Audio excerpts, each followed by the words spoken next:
अब उत्तर चाहिए brought to you by R Pure का हल्दी मसाला। मिर्च धनिया करे कमाल, सबका राजा आर प्योर मसाला। के पास है तो पाव भाजी का मसाला, पाव भाजी मसाला, पाव भाजी को टेस्टी बना डाला। सबका राजा R pure masala.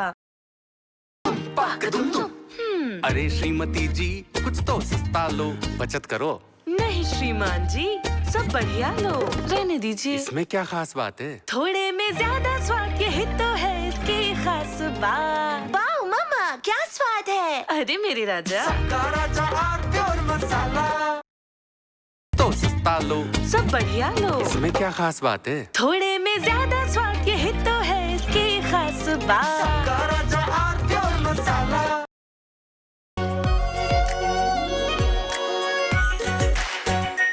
R pure shahi paneer masala, delicious, healthy everyday. थोड़े में ज्यादा स्वाद, यही तो है इसकी खास बात। वाओ मम्मा, क्या स्वाद है। अरे मेरे राजा, सबका राजा आर प्योर मसाला।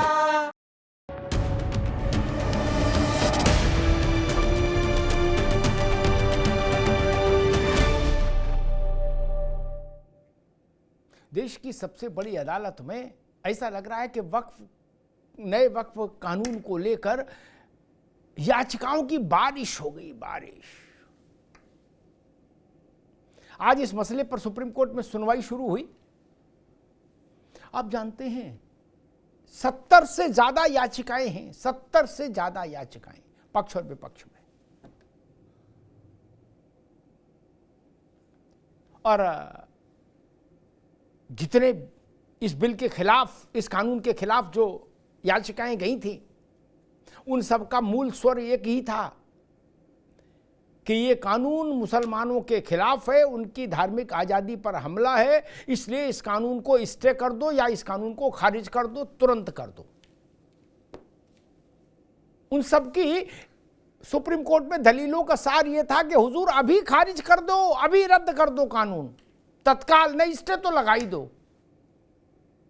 लेकिन सुप्रीम कोर्ट ने ऐसा कोई कदम नहीं उठाया। न कानून स्टे हुआ, न खारिज हुआ। क्लॉज वाइज जिन बिंदुओं पर आपत्ति थी उन पर चर्चा की, केंद्र सरकार को नोटिस इशू कर दिया और कल 2 बजे फिर सुनवाई होगी इस मामले में। हाँ, इतना जरूर कहा देश की सबसे बड़ी अदालत ने कि जब मामला हमारे यहां है तो सड़क पर बवाल क्यों, सड़क पर हिंसा क्यों। मुर्शिदाबाद का उदाहरण सामने है। सीजीआई ने कहा कि जब हम मामले को देख रहे हैं तो फिर हिंसा नहीं होनी चाहिए। बेहतर होता कि अभी जैसे सीजीआई ने एक सलाह दी कि हिंसा नहीं होनी चाहिए, लेकिन सुप्रीम कोर्ट के पास ये अधिकार था कि वो इसके आगे जाके भी वहां हिंसा को लेकर कुछ कह सकता था, कर सकता था, बंगाल में जो आग जल रही है उस पर। लेकिन वक्फ को लेकर सड़क से और सुप्रीम कोर्ट तक घमासान है, गदर है, ये जान लीजिए। ऐसी स्थिति शायद ही कभी देखी गई हो। और आज जब सुप्रीम कोर्ट ने इस मसले की सुनवाई शुरू की, उससे पहले मोदी सरकार के मंत्री किरण रिजिजू ने ये जरूर कहा था कि हम उम्मीद करते हैं कि सुप्रीम कोर्ट देश की संसद के निर्णय का सम्मान करेगा। और उन्होंने कहा था कि संविधान में न्यायपालिका, कार्यपालिका और विधायिका तीनों के अधिकार सुपरिभाषित हैं, कहीं कोई उसमें भ्रम नहीं है, इसलिए ओवरलैपिंग नहीं होनी चाहिए। यह संदेश था सरकार का। और सुप्रीम कोर्ट ने आज सुनवाई शुरू कर दी। कई बड़े मसलों पर सुनवाई कर रहे न्यायाधीशों ने टिप्पणियां की हैं। उन टिप्पणियों से आपको आप मान सकते हैं अदालत का मूड, अदालत का मन। लेकिन फिर भी मैं कहूंगा टिप्पणियां होती कई बार बहस के दौरान की गई टिप्पणियां निर्णय का हिस्सा नहीं बनती, तब फिर उन टिप्पणियों का कोई बहुत मूल्य नहीं रह जाता। इसलिए अमूल बात जो निकली अभी तक वो ये कि कानून स्टे नहीं हुआ, कानून स्टे नहीं हुआ। जिला अधिकारी, जिलों में जिला अधिकारी अपना काम कर सकते हैं वक्फ की जमीन की पड़ताल का, और केंद्र सरकार के सामने जो सवाल सुप्रीम कोर्ट ने उठाए उस पर उसको जवाब देना होगा लिखित तौर पर। इसके लिए एक नोटिस जारी हो गया। कुल जमा इतनी बात आज सुप्रीम कोर्ट में हुई। कल फिर ये सिलसिला चलेगा देश की सबसे बड़ी अदालत में, और सबकी निगाहें सुप्रीम कोर्ट पर अटकी रहेंगी जब तक इसमें कोई निर्णय नहीं आ जाता। और इसमें एक चीज़ ये भी ध्यान रखनी होगी कि मई में देश में नए मुख्य न्यायाधीश भी बनने चार्ज लेंगे। मौजूदा मुख्य न्यायाधीश खन्ना साहब रिटायर हो जाएंगे। वो भी एक परिवर्तन होना है मई में, मई बहुत दूर नहीं। तो देखना होगा कि क्या खन्ना साहब मौजूदा सीजीआई अपने कार्यकाल में ही इस पर निर्णय दे सकते हैं। मुझे लगता है बहुत जल्दबाजी हो जाएगी, या फिर ये काम गवई साहब जो नए सीजीआई होने वाले हैं मई में, उनके लिए छोड़ दिया जाएगा। बड़ा सवाल है। हमारे साथियों ने एक रिपोर्ट तैयार की है, पहले इस रिपोर्ट को देखिए, फिर मेहमानों से परिचय कराएंगे और फिर बहस में चलेंगे और फिर समझने की कोशिश करेंगे कि सड़क से सुप्रीम कोर्ट तक वक्फ पर गदर क्यों है, गदर क्यों है। पहले देखिए।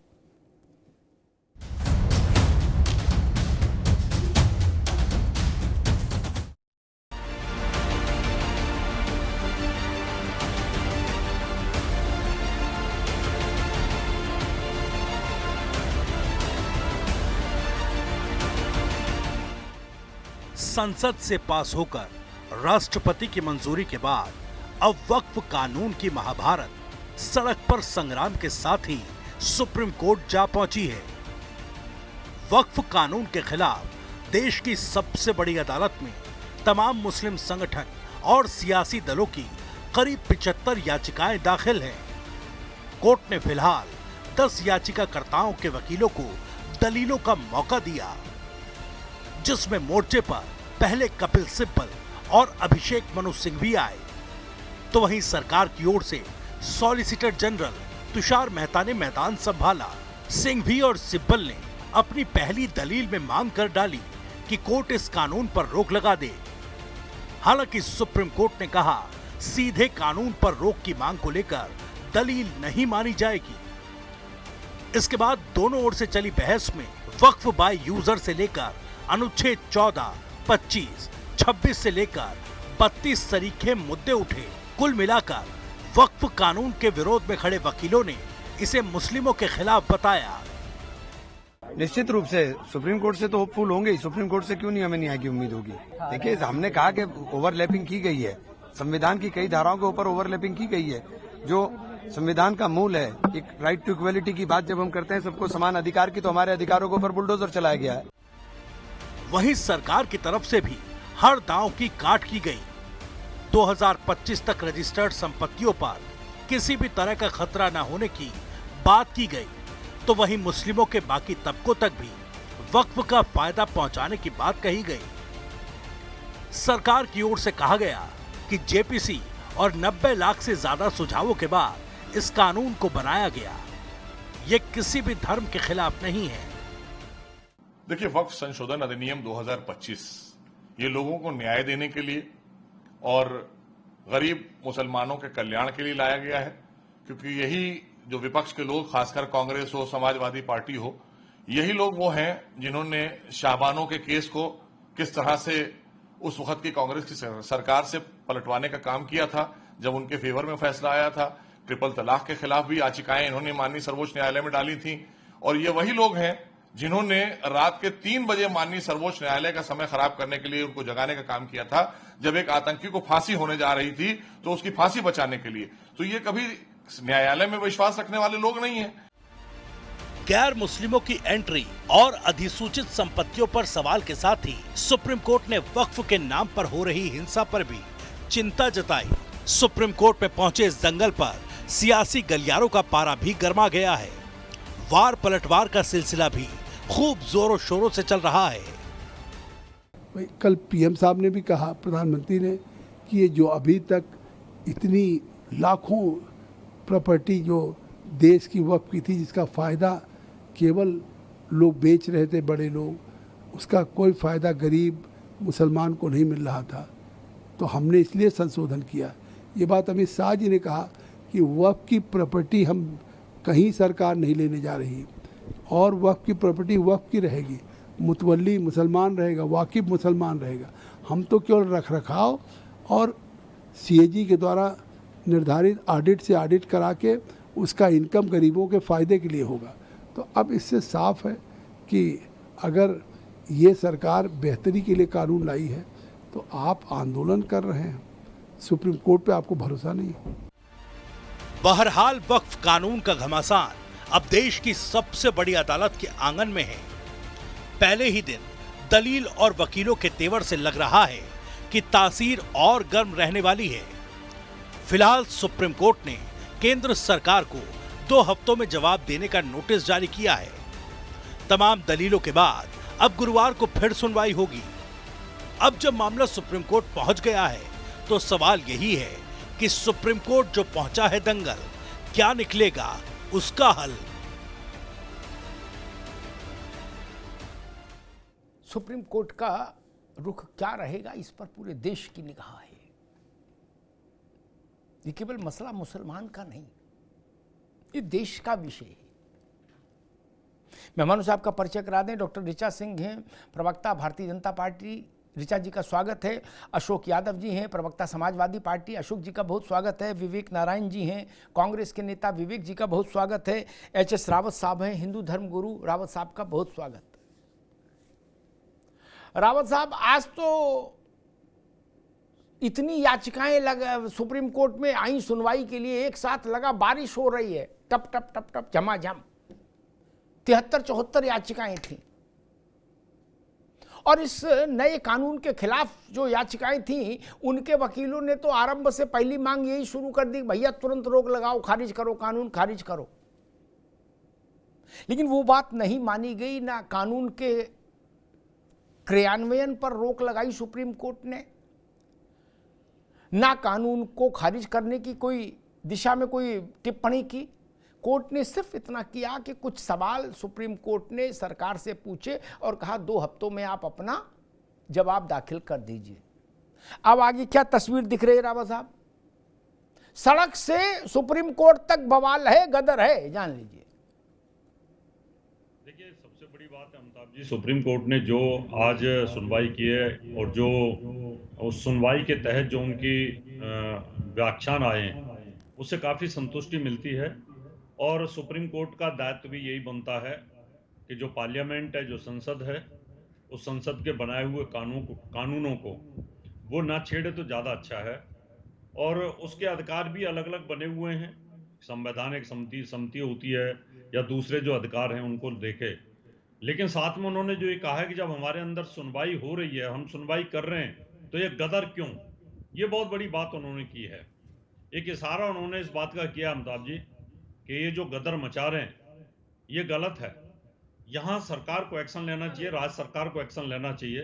राज्य सरकार अगर सक्षम नहीं है अपनी वोटों की राजनीति के लिए, अगर वो एक तरफा एक वर्ग को खुश करने की कोशिश कर रही है, तो केंद्र सरकार को मुझे लगता है राष्ट्रपति शासन लागू करना चाहिए। और वहाँ एक विशेष वर्ग जो हिंदू है, उसके साथ जो मार काट बलात्कार किया जा रहा है अपने ही देश के अंदर, एक इस कानून के तहत उन पर सख्त कार्रवाई होनी चाहिए, क्योंकि ये बहुत अच्छा नहीं है अमिताभ जी। जी ठीक बात राव साहब। मैं विवेक जी के पास चलूँ, उससे पहले एक बात जरूर कहूंगा। मुर्शिदाबाद में वक्फ आपके हिसाब से मुसलमानों का ठीक, आपको अच्छा लगे तो ठीक बात, खराब लगे तो नाराजगी जताएंगे आप, ठीक है चलो। लेकिन घर हिंदू का क्यों जलाएंगे? कत्ल हिंदू का करेंगे? आपको वक्फ नहीं, कानून नहीं समझ में आ रहा, सुप्रीम कोर्ट गए, चलो सड़क पर भी रहो। लेकिन आप हिंदू का घर वहां मुर्शिदाबाद में क्यों दर्द जलाएंगे और हिंदू पलायन करने के लिए अभिशप्त हो जाए? बोले क्यों? बोले हमें वक्फ कानून से नाराजगी है। ये तो गजब रंगबाजी है। वक्फ कानून से आपको नाराजगी है तो हिंदू का घर फूंक देंगे। जो बात रावत साहब ने कही उसमें मुझे एक बात और जोड़नी है कि सुप्रीम कोर्ट बहुत सारे मसलों में स्वतः संज्ञान भी लेता है, और आज तो संज्ञान लिया, टिप्पणी की। सुप्रीम कोर्ट के हाथ में अधिकार था, टिप्पणी से आगे भी बात जा सकती थी बंगाल के लिए। रावत साहब, आज ही हो जाता सब कुछ। सुप्रीम कोर्ट के पास तो अख्तियार है। सिर्फ ये कहना कि नहीं भाई शांति बनाए रखो, सब शांति, ये तो सब कह ही रहे हैं, लेकिन जिनके पास अधिकार है उन्हें शांति बनी रहे, इसके लिए कुछ करना चाहिए। ये बड़ी चीज है। विवेक जी, मुझे दिखता है कि संसद ने कानून बनाया, वक्फ का नया संशोधन किया, वो नाकाबिले बर्दाश्त तो सड़क और अदालत। और अदालत ने एक निर्णय दिया था आपके राज में, राजीव जी के समय में, क्या तो वो भी नाकाबिले बर्दाश्त था, तो जजों के पुतले फूंक दिए थे। नहीं, न संसद का फैसला मंजूर, न अदालत का फैसला मंजूर। नहीं, आपको तो याद ही होगा कि आपके नेता को कैसा घेराबंदी कर दी थी, रात भर मौलानाओं ने उनकी कैसी वो की थी,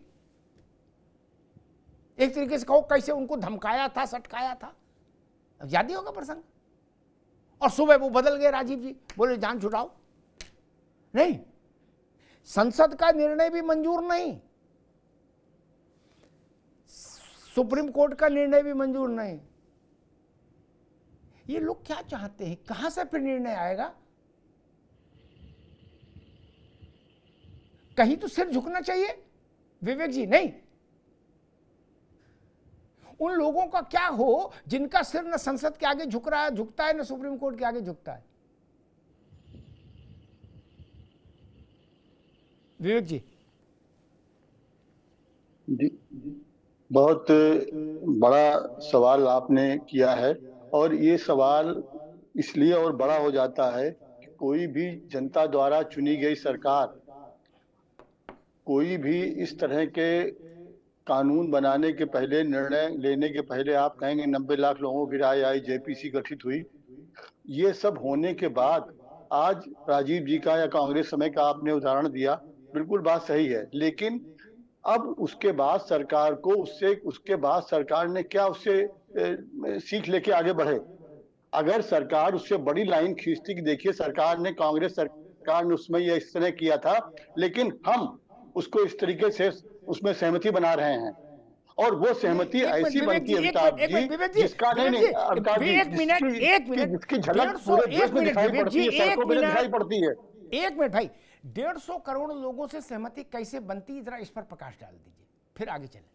जी जी, देखिए अमिताभ जी, 150 करोड़ लोगों से सहमति इसके पहले भी बनती रही। इसके लिए जो उनके बताओ मुझे, और कब बनी बताओ, बताइए अमिताभ जी। ये बात ये है कि आज भाजपा सरकार के इस तरह की ये जब बात करते हैं, सहमति बनती रही, मुझे उदाहरण दीजिए कब 150 करोड़ लोगों तक, 100 करोड़ लोगों तक। जवाहरलाल जी की सरकार गई तब तो 35 ही करोड़ थे उनके पास, इंदिरा जी की गई 70 करोड़ उनके पास, नरसिंह राव के सरकार गई 100 करोड़ के पास, ये मनमोहन सिंह की सरकार गई 135 करोड़। मुझे बता दीजिए, मैं भी भाई साहब 40 साल से यही काम कर रहा विवेक जी, पत्रकारिता।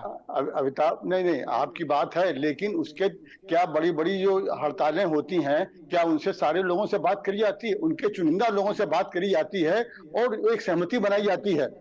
वो सहमति की बात हो रही है। इतनी वो सहमति क्यों नहीं बनाई गई? सरकार के हर फैसले पर सवाल क्यों खड़े होते हैं? आपको जल्दबाजी क्यों रहती है? आप आज गरीब कल्याण की बात करते हैं, गरीब मुसलमानों का कल्याण होगा, अभी रुकना होगा। तो इसमें दूसरी बात याद आती है कि आपने गरीब कल्याण पर आप नहीं जाएंगे विवेक जी, माफ करिए, आज गरीब कल्याण पर नहीं जाएंगे, आज वक्त पर रहेंगे। सॉरी टू से, आज केवल वक्त पर, गरीब कल्याण पर नहीं, गरीब कल्याण पर फिर करिए, अभी रुकना होगा। एक बहुत बड़ा सवाल अमिताभ जी ये भी है, अभी रुक जाइए। विवेक जी ने कहा कि उन सबसे बात नहीं हो सकती, बात ठीक है। संसद से ज्यादा प्रतिनिधि चेहरा कोई और है क्या देश का?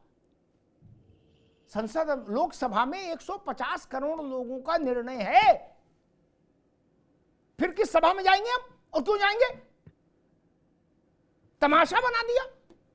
बिल्कुल 150 करोड़ लोगों का फैसला, भारत की लोकसभा का फैसला 150 करोड़ लोगों का फैसला है। और ये बात हम नहीं कह रहे, सुप्रीम कोर्ट कह रही है।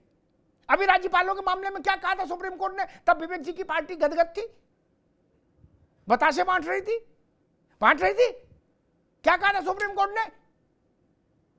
कि सरकार जनता की प्रतिनिधि है, गवर्नर उसको ओवररूल नहीं कर सकते। तो मोदी की सरकार नहीं मानी जाएगी, बाकी की मानी जाएगी। विवेक जी, कांग्रेस को ये नहीं कहने की इसका नैतिक हक इसलिए नहीं हासिल है नैतिक हक, क्योंकि आपने अभी नरसिंह राव के समय में वक्फ तो छोटा मसला है, हम मान लेते हैं मुसलमानों का मसला है, मान लेते हैं। अशोक जी भी मेरी बात से सहमत होंगे। 25 करोड़ 20 करोड़ कपिल सिब्बल 20 ही बता रहे हैं, क्या उतना का मसला है? राव साहब जो कानून ले आए थे संसद में, वो 110 करोड़ लोगों से जुड़ रहा था सीधे, 110 करोड़। किसी से चर्चा नहीं, कोई जीपीसी नहीं, कोई सुझाव नहीं मांगे गए, कोई मीटिंग नहीं हुई, धय धमाधम धम, और लोकसभा में पारित, राज्यसभा में पारित, दस्तखत कराए राष्ट्रपति के, बोले जी उपासना स्थल विधेयक कानून हो गया। बोलो जय सियावर रामचंद्र की जय। वो कांग्रेस कह रही है कि तुम्हें मेरी कसम 150 करोड़ लोगों के पास क्यों नहीं गए, कुंडी क्यों नहीं खटखटाई? प्रभु, इसीलिए विश्वसनीयता का संकट है। अब आज तो आप देख ही रहे हो कैसी स्थिति हो गई।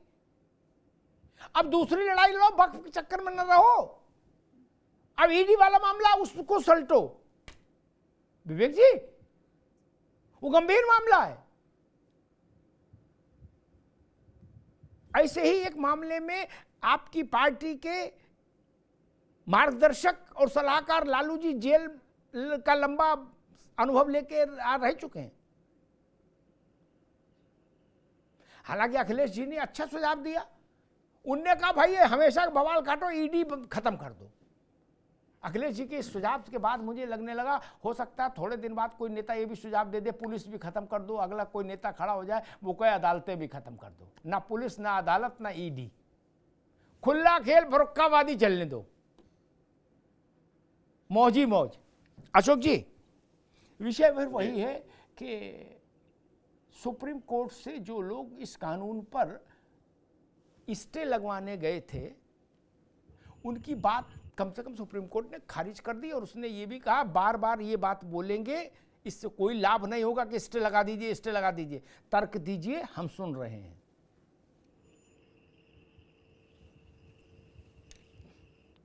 अमिताभ जी, सुप्रीम कोर्ट में जिस तरह से आज बहस हुई, पूरा देश ने देखा कि जो विपक्ष के वकील थे कपिल सिब्बल जी थे, उनके जो दलील थी, उन दलीलों से सुप्रीम कोर्ट काफी सहमति दिखाया और उसी सहमति के आधार पर अंतरिम आदेश का भी बात सुप्रीम कोर्ट ने किया है कि इस पे अंतरिम आदेश भी जारी होगा।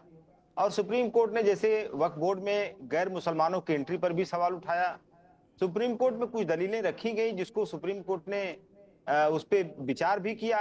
और सरकार के लिए मुझे लगता है कि जो सरकार कहती थी कि ये संवैधानिक तरीके से किया गया, लोकतांत्रिक तरीके से किया गया है, बहुत जल्द इस पे कुछ ऐसा अंतरिम आदेश आएगा। अमिताभ जी, देखिएगा कि सरकार को जवाब देते नहीं सूझेगा, क्योंकि बहुत सारी चीजें इसमें की गई हैं। जैसे कपिल सिब्बल का मैं पढ़ रहा था कि उन्होंने कहा कि अगर वक्त किसी को करना है तो 5 साल का उनको मुसलमान होने का सबूत देना पड़ेगा कि हम मुसलमान के रीति रिवाज को पालन करते हैं। अब जो मुसलमान धर्म में पैदा हुआ वो क्या करेगा भाई, वो तो उसी धर्म में पैदा हुआ है। ऐसे करीब 8-10 क्लॉज मैं देख रहा था अभी आपके यहाँ आने से पहले, बहुत सारी चीजें हैं जो कि सरकार को उसका जवाब देते नहीं बनेगा।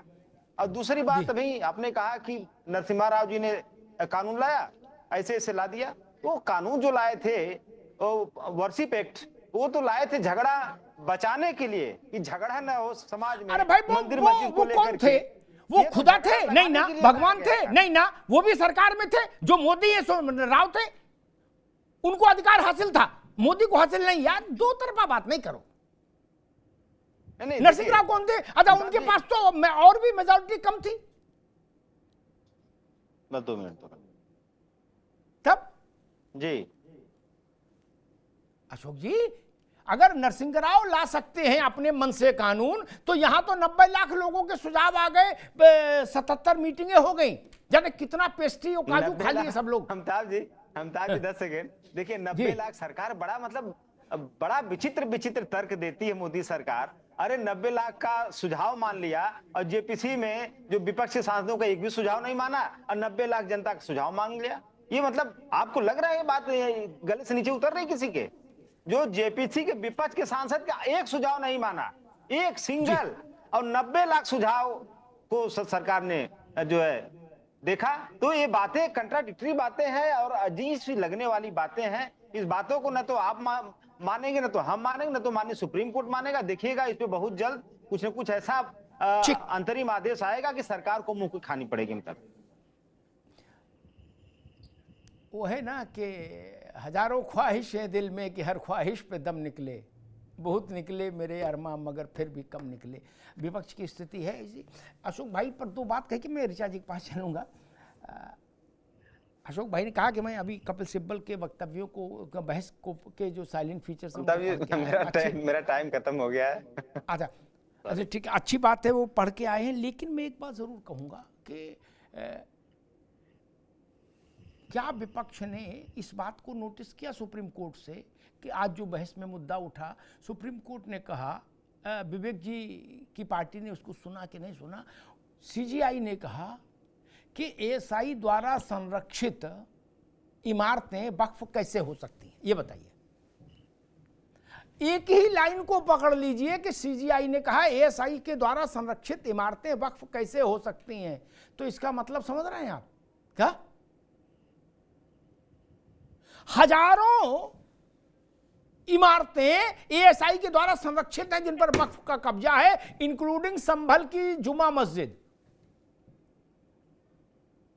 और अगर इस बात को स्वीकार कर लिया सुप्रीम कोर्ट ने कि एएसआई द्वारा संरक्षित इमारतें वक्फ नहीं हो सकती, तो चेहरा बदल जाएगा भाई साहब, चेहरा।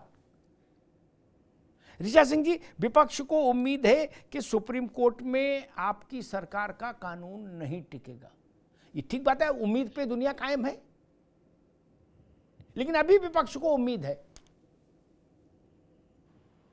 आदरणीय अमिताभ सर, विपक्ष को यानी कि कांग्रेस और समाजवादी पार्टी को अगर ऐसी कोई उम्मीद होती तो जिस तरीके का आचरण वो कानून के पारित होने के बाद से लगातार कर रहे हैं, कभी सड़कों पर कर रहे हैं, सभाओं में खड़े होकर कर रहे हैं, सभाओं में संसद द्वारा पारित कानून को जिस तरीके से चुनौती दी जा रही है, कांग्रेस के एक सांसद कहते हैं कि हम 1 घंटे के भीतर पलट देंगे, वहीं समाजवादी पार्टी के दूसरे सांसद ये कहते हैं कि हम इसको मानेंगे ही नहीं, हम लागू नहीं होने देंगे। पश्चिम बंगाल में सरकार कहती है टीएमसी की कि हम इस कानून को लागू नहीं होने देंगे। तो ये उम्मीद अगर इनको होती कोई भी न्यायालय से, या ये संविधान पे और कानून के शासन पर भरोसा करते, तो ये इस तरीके का व्यवहार नहीं कर रहे होते।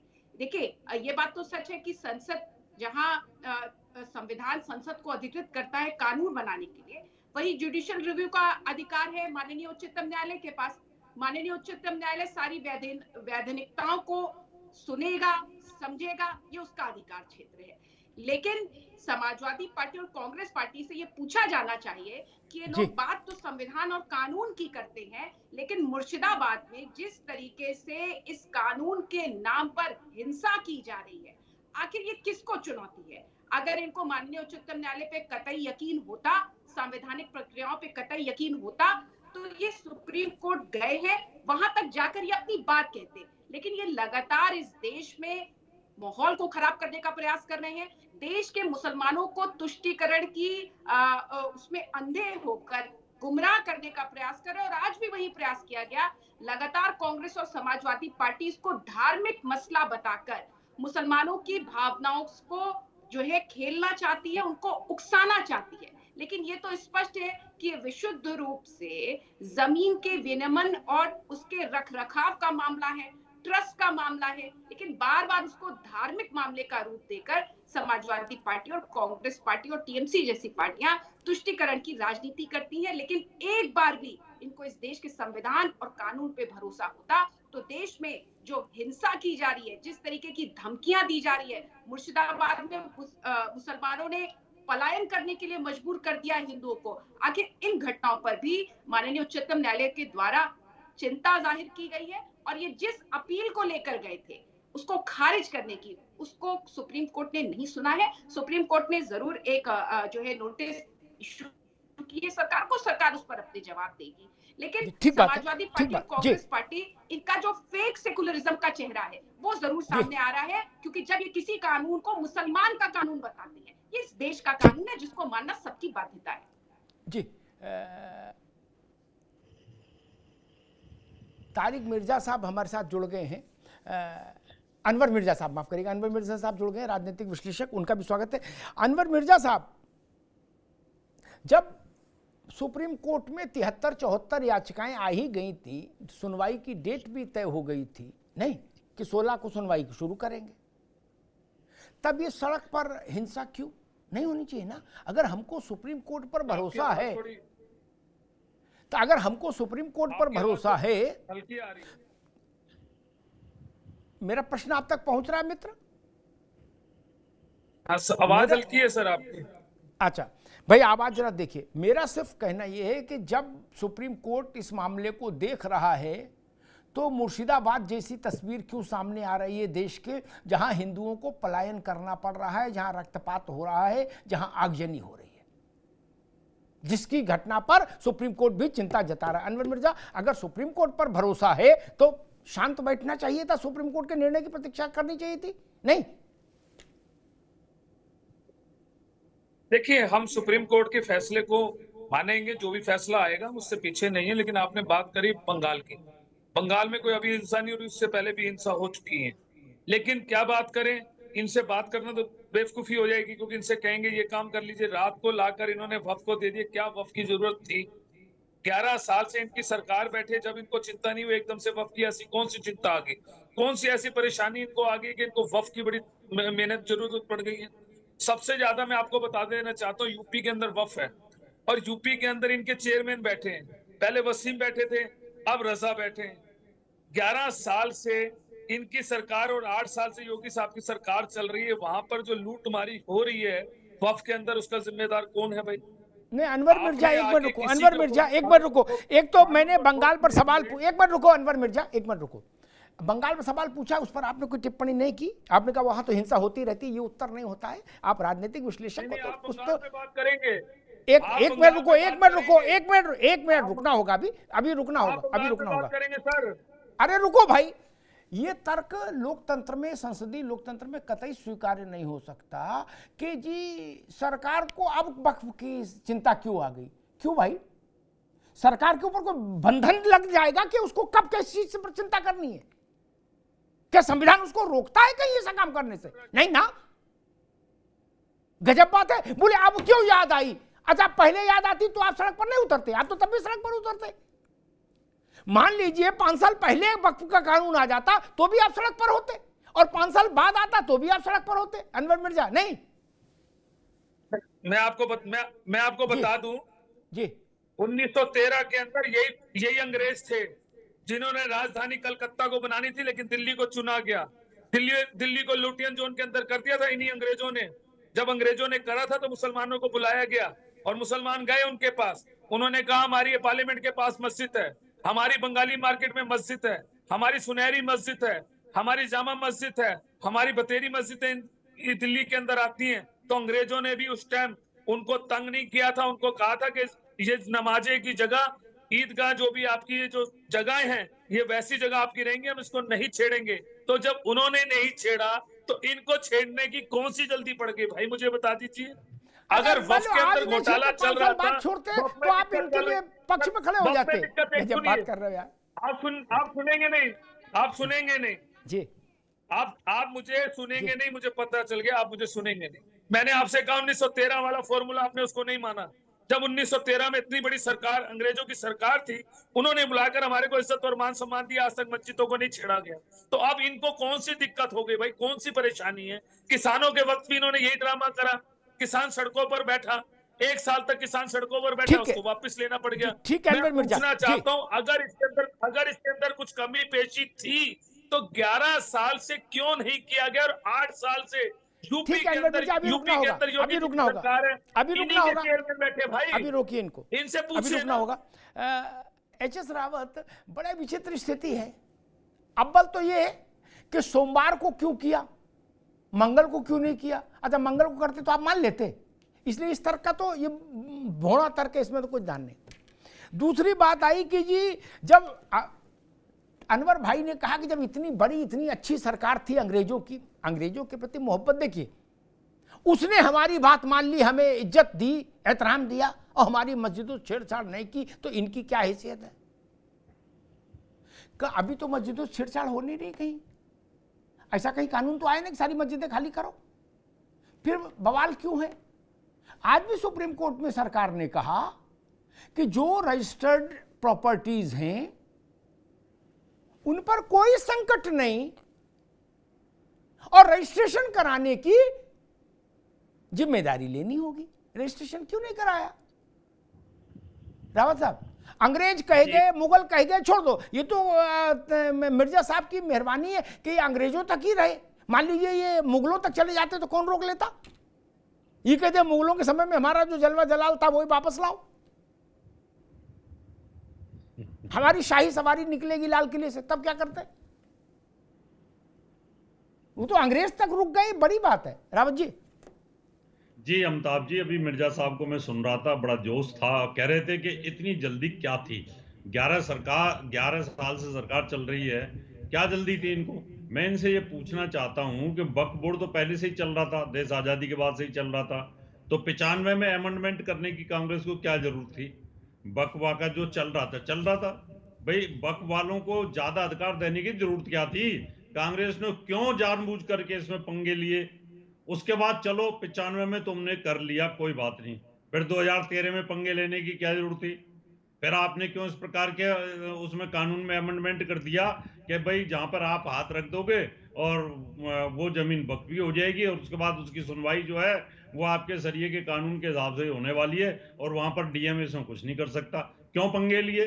कांग्रेस को क्या जरूरत थी? क्यों? क्योंकि कांग्रेस को बहुत ज्यादा तकलीफ हो रही थी कि अब बहुत ज्यादा उनको मुसलमानों से हमदर्दी होकर के हिंदुओं से दुश्मनी निकालनी थी।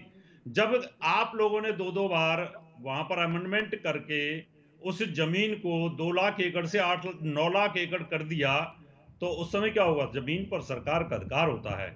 अगर 11 साल के अंदर जो इंफॉर्मेशन मिली करप्शन की, जो वहां पर लैंड जो इंक्रोचमेंट की, जो सरकार के पास में जो लोग बैठाए गए थे वक्फ बोर्ड के चेयरमैन, उन लोगों ने रिपोर्टें दी, उसके बाद ही सरकार एक्शन लेगी ना।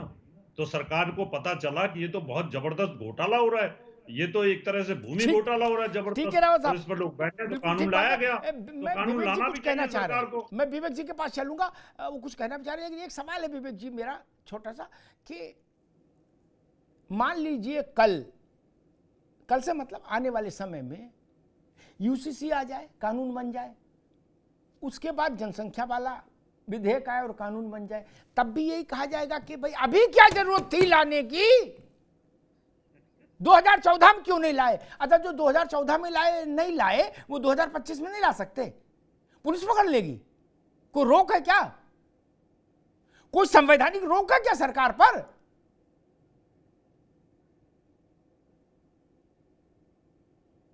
विवेक जी। अमिताभ जी, बात आपकी बिल्कुल ठीक है, लेकिन यहाँ पे ये सरकार की बात हो रही है, संसद की बात हो रही है, यहाँ एक राजनीतिक विश्लेषक या किसी की कोट करने की उतनी हम उसको कंपेयर नहीं कर सकते हैं। दूसरी बात, अभी बहुत अच्छी बात कही, देखिए कई पॉइंट हैं, जरा हम आपसे स्पेस चाहेंगे थोड़ा, कि एक जैसे अभी रावत जी ने कहा 1995 का जिक्र किया और 2013 का, कि उस समय अमेंडमेंट आए, उस समय अमेंडमेंट आए तो उस समय भी भारतीय जनता पार्टी के प्रतिनिधि संसद के अंदर मौजूद थे, उन्होंने इसका विरोध नहीं किया, तो इसके माने क्या लगाए जाएं? दूसरी बात ये कहते हैं आप ये इंप्रेशन ठीक है, विरोध हुआ था, पार्लियामेंट में विरोध हुआ था जी। अब आगे जी। और दूसरी बात कि आज आपकी सारी दलीलें मान ली जाएं कि आपने गरीब मुसलमानों के कल्याण के लिए किया, उनके बेहतरी के लिए किया, लेकिन कुछ बिंदु ऐसे हैं जिनमें की पूरी उम्मीद है कि इस पे अंतरिम आदेश सुप्रीम माननीय न्यायालय का आएगा। और दूसरी बात देखिए, जब आपकी सब बातें सही थी तो क्या जरूरत थी कानून मंत्री जी को सुप्रीम कोर्ट को धौंस देने की? क्या उनको जरूरत थी आपको निर्देश देने की? आप उनको नसीहत दे रहे हैं कि आप हमारा क्या निर्देश दिया विवेक जी, समझे ना क्या निर्देश दिया है? क्या जरूरत थी इसकी? क्या निर्देश दिया है? आपकी नियत पे सवाल खड़े करता है ये। क्या निर्देश दिया है? क्या जरूरत थी आपको?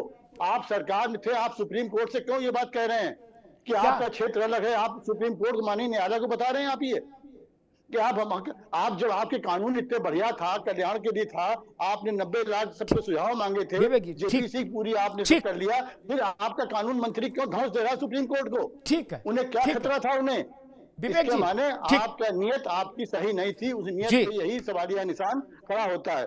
और एक बात लास्ट में अब्दाब जी, कि जो आपने उपासना स्थल की बात करी, मैं छोटी सी एक बात कह रहा हूँ कि देखिए उपासना स्थल का कानून लाया गया, वो एक कानून का किसी भी इस तरीके से विरोध नहीं हुआ।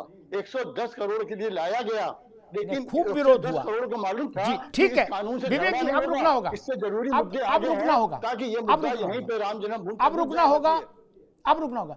दो बातें विवेक जी की तथ्यात्मक नहीं है, बहुत विनम्रता से कहूंगा, है ना, वो तथ्यात्मक नहीं है। जब मनमोहन सिंह की सरकार वक्फ में अमेंडमेंट लेकर आई तो भारतीय जनता पार्टी के प्रतिनिधियों ने उसका पुरजोर विरोध किया। मैं पत्रकार के नाते मीडिया गैलरी में मौजूद था, आप सबको गूगल देखना पड़ेगा। क्या 95 में नरसिंह राव लेके आए, तब भी विरोध किया गया। इसलिए विवेक जी की ये बात थोड़ी शेडी है, ठीक नहीं है। दूसरी बात उन्होंने कही कि जब उपासना स्थल बिल लेके आए तो भाजपा ने विरोध नहीं किया। ये असत्य है, पूर्णतः असत्य है। अरुण जेटली कम से कम 90 मिनट बोले थे इसके खिलाफ, 90 मिनट। क्या सुषमा जी बोली थी, मैं 20 नाम गिना दूं, पुरजोर विरोध किया था भाई। आप लोग ऐसे गड़बड़ कर देते तो बस यहीं से भटकाव हो जाता है। और दूसरी बात विवेक जी ने कही कि भाई सुप्रीम कोर्ट को, विवेक जी को नाराजगी इस बात से कांग्रेस को सुप्रीम कोर्ट को ये क्यों बताया कि संविधान में अधिकारों का पृथकीकरण है, कार्यपालिका, विधायिका और न्यायपालिका में, इसलिए कांग्रेस नाराज है। अच्छा जी, एक थे जियाउर रहमान अंसारी, मंत्री थे राजीव गांधी के समय, विवेक जी, क्या उनने सदन में खड़े होकर कहा, शाहबानो वाले मसले पर जब बहस हो रही थी, कि तेली तमोलियों से कुरान की आयतों का तर्जुमा कराओगे तो यही फैसले आएंगे। क्या उनने तो यही बताया कि भाई तीनों की अलग अलग कार्य हैं। ये क्या था? मैं तो नाम लेके कोट कर रहा हूं, जियाउर रहमान अंसारी, विवेक जी। राजीव गांधी तो बैठे थे वहां, वो तो बोले नहीं। वो सुप्रीम कोर्ट को माला पहना रहे थे। अरे दादा, सुप्रीम कोर्ट के जजेस के पुतले फूके थे। देश में पहली और आखिरी बार ऐसी अभद्रता हुई कि जजेस के पुतले फूके गए इस देश में, जजेस के। आप इस पर नाराज हो कि रिजिजू ने एक पोस्ट क्यों कर दी? और ये कहना कोई गुनाह तो नहीं है कि संसद की अपने अधिकार हैं, कार्यपालिका के अपने और और न्यायपालिका के अपने, इसमें क्या समस्या है? ऐसा तो संविधान में भी नहीं लिखा कि सारे अधिकार किसी एक के हैं, ऐसा तो लिखा नहीं। ठीक, और इस बात को हम सबको मानना होगा, जो संसद संविधान का मूल स्वर है। फिर मैं मिर्जा साहब के पास चलूंगा। विवेक जी, आप तो योग्य व्यक्ति हैं, इस बात को तो सबको मानना पड़ेगा, राजी से चाहे कुराजी से, मन हो चाहे बेमन हो। इस देश में कानून बनाने का हक केवल और केवल संसद को हासिल है, न कार्यपालिका को, न सुप्रीम कोर्ट को। ठीक, बड़ी हिम्मत से कह रहा हूं, सच्ची बात ना। कानून वही बनाएगा जो देश से चुनकर आएगा।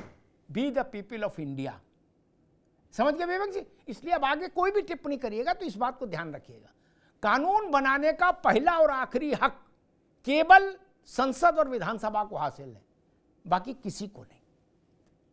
ना हाई कोर्ट को, ना सुप्रीम कोर्ट को, ना चीफ जस्टिस को, ना छोटे वाले जज साहब, किसी को नहीं, ना चीफ सेक्रेटरी को। कोर्ट सिर्फ इतना कर सकता है कि जो कानून संसद ने बनाया वो संविधान के दायरे के भीतर है कि नहीं है, इस बात की पड़ताल कर सकता है बस। और कांग्रेस से अच्छा कौन जानेगा? विवेक जी, आप भी भटक जाते हो। आपने तो सुप्रीम कोर्ट के आदेश को देखो, शाहबानों में आदेश को ऐसे चिंदी चिंदी करके संसद में देखो ऐसे फेंक दिया था। क्या सुप्रीम कोर्ट देखता रह गया था? ऐसे देखता रह गया था, आपने फेंक दिया था। खैर, मिर्जा साहब, मसला फिर वही आग खड़ा हो रहा है। कल को सरकार यूसीसी लेके आए, पॉपुलेशन कंट्रोल बिल लेके आए, तब भी ये सवाल उठेगा कि भाई 2014 में क्यों नहीं लाए, 15 में क्यों नहीं लाए, 25 में क्यों लाए? नहीं, ये लॉजिक चलेगा क्या? सर, आपने मेरी बात को आपने समझा नहीं। मैं ये कह रहा हूँ कि इसमें सरकार की मानसिकता क्या है। ऐसा कौन सी दिक्कत थी जब 2014 के अंदर इन्हीं के मुख्तार अब्बास नकवी ने इस कानून के लिए एक संविधान बनाया। संविधान ये था कि जिन प्रॉपर्टियों से पैसा कम लिया जाता था किराया, उनसे किराया बढ़ा के लिया जाएगा। ये मैंने तो नहीं बनाया सर, 2014 के अंदर मुख्तार अब्बास नकवी ने बनाया। और उसके बाद वफ का पैसा इनके पास आता है। मैं आपसे बार बार वही तो कह रहा हूँ, मैं कहीं और नहीं जा रहा। मैं आपसे एक ही सवाल पूछना चाहता हूँ, भारतीय जनता पार्टी से पूछना चाहता हूँ और जो प्रवक्ता बैठे उनसे पूछना चाहता हूँ कि आप मुझे ये बताइए कि यूपी का जो पैसा 8 साल से पब का पैसा बर्बाद हो रहा है, पहले वसीम रिजवी बर्बाद करता रहा, फिर रजा बर्बाद कर रहे हो, पैसा कहाँ जा रहा है? क्यों नहीं योगी साहब ने उस पैसे को लेकर वहां पर कुछ मुसलमानों के लिए काम किया? आज इतनी हमदर्दी, इतनी मोहब्बत मुसलमानों के लिए कहां से आ गई भाई? जिन मुसलमानों को तुम गालियां पार्लियामेंट के अंदर खड़े होकर इतनी गलत शब्दों की टिप्पणियां करी, कितने गलत शब्द तुमने प्रयोग करे मुसलमानों के खिलाफ, आज ऐसी कौन सी मोहब्बत की घड़ी तुम्हारे को दिख रही है कि मुसलमानों को गले लगाने का काम कर रहे हो? आप मुसलमानों से उनकी जगह छीनना चाहते हो, आप उनकी इबादतों की जगह छीनना चाहते हो। आपकी नीयत और आपकी खोट है, क्योंकि आपकी नीयत इनकी जमीनों पर लगी पड़ी है। मुझे एक बात बताइए, जब 1913 के अंदर हमारे से कागज अंग्रेजों ने नहीं मांगे, तो ये कागज क्यों मांग रहे भाई? ऐसा कौन सी इनको दिक्कत परेशानी आ गई? ठीक है मिर्जा साहब, कागज बनते थे 2000। आप बताइए, आजादी से पहले कागज कोई बना था? कोई आजादी से पहले कागज था? ऐसा क्यों आप भ्रम फैलाया जा रहा है? ठीक है मिर्जा क्यों साहब, दबाने की कोशिश मुसलमानों को की जा रही है? हमें आप दबा नहीं सकते। हम आपसे सवाल और जवाब करेंगे। सुप्रीम कोर्ट में स्वागत है, सवाल का स्वागत है। ठीक है मिर्जा साहब, आप रुकना होगा, अब रुक दीजिए। अब ऋचा सिंह के पास चलूंगा, लेकिन एक बात कहूं, लोग तथ्यात्मक चीजों को समझते नहीं। 1527 की मस्जिद का कागज कौन मांग रहा है? कोई नहीं मांग रहा। मसला ये है कि जो 2005 में नई वक्फ की संपत्तियां पैदा हो गई, 6 में पैदा हो गई, 1995 में पैदा हो गई, 98 में पैदा हो गई, उनके कागज तो देने पड़ेंगे ना। तब तो रजिस्ट्री भी हो रही थी, कागज भी आ रहा था, और अब तो इंटरनेट पर आ रहा कागज। ये नहीं चलेगा। अजब बात है भाई। किसने कहा कि 17वीं शताब्दी और 16वीं शताब्दी की मस्जिद के कागज लाओ? किसने कहा? और जिनको अंग्रेजों से मोहब्बत है कि अंग्रेजों के यहां हम गए थे तो उन्होंने हमें चाय पिलाई, अब उनको तो दुखी होना पड़ेगा। अंग्रेजों को तो भगा दिया भारत ने। ठीक है, हम जान रहे हैं अंग्रेज के प्रति आपका ममत्व है कि उन्होंने हमारी इतनी इज्जत अफजाई की।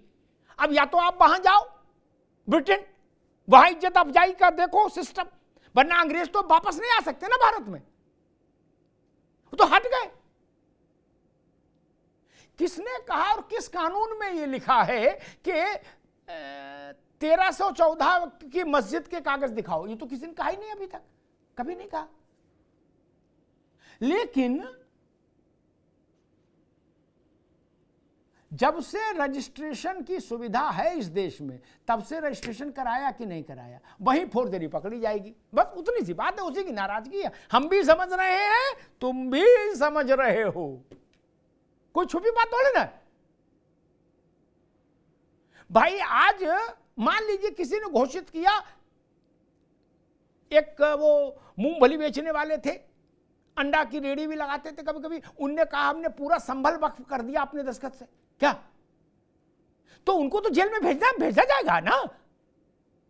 और मार के भेजा जाएगा भाई, उनको बिना जेल में जाके चले रहेंगे। तब वो माफी मांगने आए, बोला ना साहब ये तो फर्जी था, हमारे पास तो रहने की जगह नहीं। किसी ने नहीं कहा कि आदिकाल की मस्जिद के कागज लाओ, आज कोर्ट में भी ये बात आई। लेकिन मस्जिद का रजिस्ट्रेशन, मस्जिद पुरानी है। रावत साहब एक बड़ी कानूनी बात है, विवेक भाई आप भी इस पर ध्यान दीजिएगा, क्योंकि आपको लड़ाई लड़नी है वक्त की, इसलिए तथ्य पता हूं। मस्जिद मान लिया खिलजी के समय की बनी है, लेकिन भारत में जब से रजिस्ट्रेशन शुरू हो गया तब तो जाके उसको लिखा देना चाहिए था राजस्व में, नहीं। सुप्रीम कोर्ट ने आज मालूम क्या कहा है, इस बात की चर्चा किसी ने की, इसलिए मुझे लगा शायद आप लोगों की निगाह से चूक गई। सुप्रीम कोर्ट ने अभी केवल एक ही तरह की संपत्ति को सुरक्षित किया है विवेक भाई, वह संपत्ति जो राजस्व में दर्ज है या नहीं दर्ज है वो छोड़ दीजिए, अगर उसको भारत की अदालत ने वक्फ घोषित कर दिया है, क्या कोर्ट ने कहा हमारे द्वारा वक्फ घोषित हुई संपत्ति पर छेड़छाड़ नहीं होगी, ये सुप्रीम कोर्ट ने आज कह दिया। लेकिन गुल्लू भैया ने झोला रख के कहीं वक्फ घोषित कर दिया, वो नहीं चलेगा। बस इतनी सी बात है। ऋचा जी,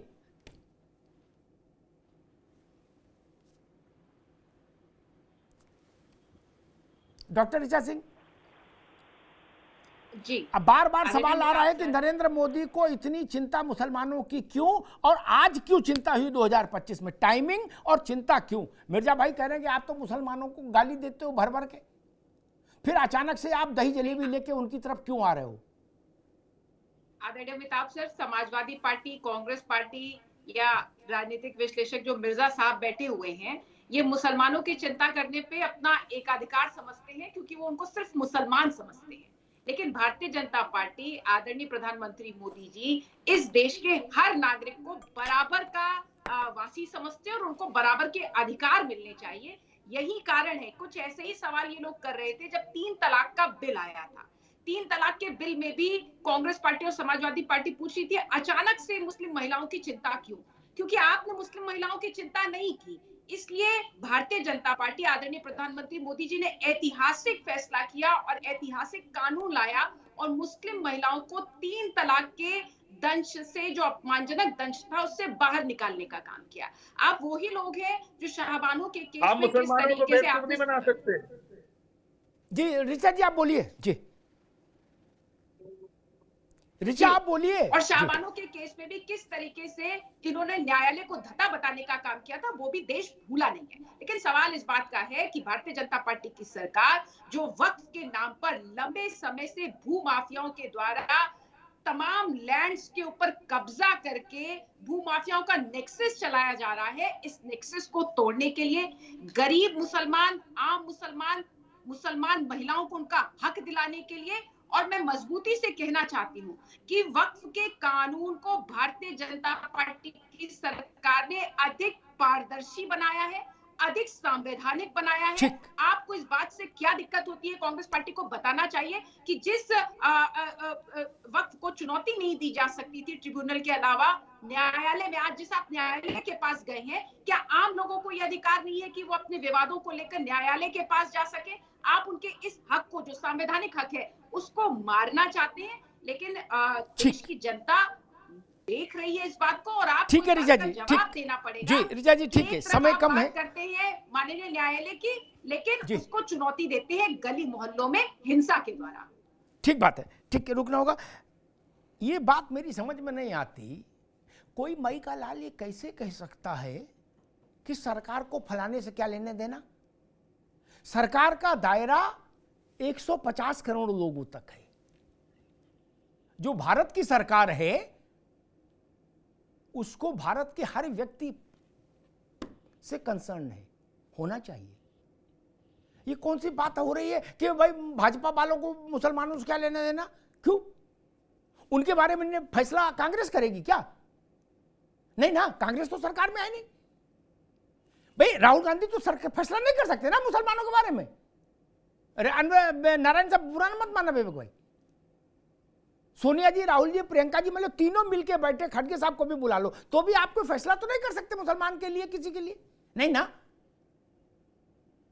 फैसला तो सरकार ही करेगी भाई, इसमें चिढ़ क्यों है? पुराने जमींदार की तरह से नाराज हो जाते हो आप लोग, क्या चिढ़ है भाई? बोले ये क्यों कर रहे हैं, मिर्जा साहब कर रहे थे, ये क्यों कर रहे हैं? तो आप तो नहीं कर सकते ना फैसला, आपको तो कलम नहीं दी भारत ने। आप चिल्ला सकते हैं, लेकिन फैसला तो भारत की सरकार ही करेगी। उत्तर प्रदेश में उत्तर प्रदेश की सरकार करेगी। आपको पसंद है अच्छी बात, नहीं पसंद है और डबल अच्छी बात, ठीक। इसने अभी रुक जाइए। इसलिए इस तर्क को ये भोला तर्क है, ये विकलांग तर्क है कि इनको क्या हक हासिल है। क्यों भैया, वो भारत की सरकार है, उनको पूरा हक हासिल है, उतना ही हक हासिल है जितना जवाहरलाल नेहरू को हासिल था, उतना ही हक हासिल है नरेंद्र मोदी को जितना इंदिरा गांधी को हासिल था। इस पर कोई सवाल नहीं है तब। और उत्तर प्रदेश में जितना हक गोविंद वल्लभ पंत को हासिल था, मुलायम सिंह को हासिल था, नरेंद्र तिवारी को, विश्वनाथ प्रताप को हासिल था, उतना ही हक योगी आदित्यनाथ को हासिल है, 1 इंच कम नहीं। जिनको अच्छा लगे दूध जलेबी खाओ, बुरा लगे करेले का जूस पियो, सो जाओ, कोई फर्क नहीं पड़ता। गजब बात है, लोकतंत्र की बात हो रही है और लोकतंत्र की जो बुनियादी शर्त है उसको मानने को तैयार नहीं। जनता ने जिसको चुन के भेजा है वो जनता का प्रतिनिधि है। कहा जा रहा है जी योगी कैसे फैसला करेंगे, मोदी कैसे फैसला, अरे तो कौन फैसला करेगा? जामा मस्जिद के इमाम करेंगे फैसला क्या? या मुस्लिम पर्सनल लॉ बोर्ड के पास फाइलें भेजना शुरू कर दें? गजब बात कर रहे हो। या गंज डुंडवारा में जो मस्जिद है उसका जो मुतवल्ली है उसके पास फाइलें भेजना शुरू कर दें कि भैया तू दस्तखत कर दे? नहीं ना, मुतवल्ली की हैसियत मुतवल्ली की ही रहेगी। सरकार सरकार है।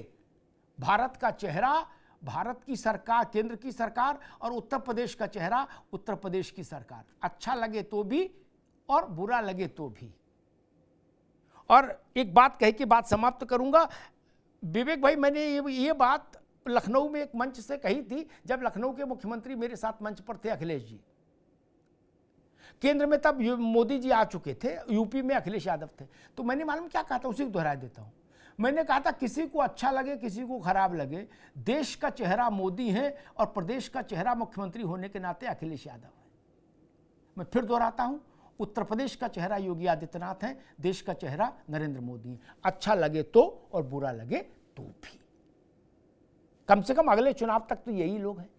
अगले में आप मेहनत करके जीत लेंगे तो आप हो जाएंगे, नहीं तो फिर यही रहेंगे। धन्यवाद।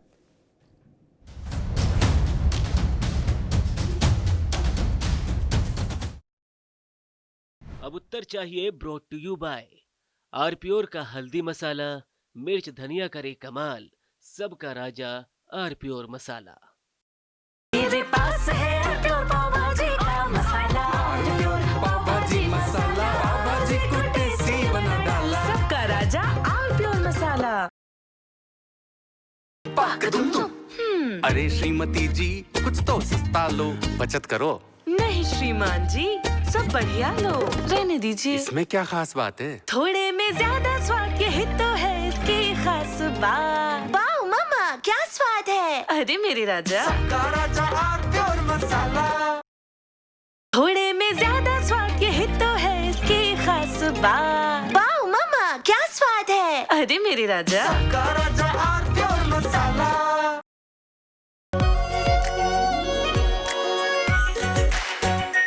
आरपीओर शाही paneer masala, delicious, healthy everyday.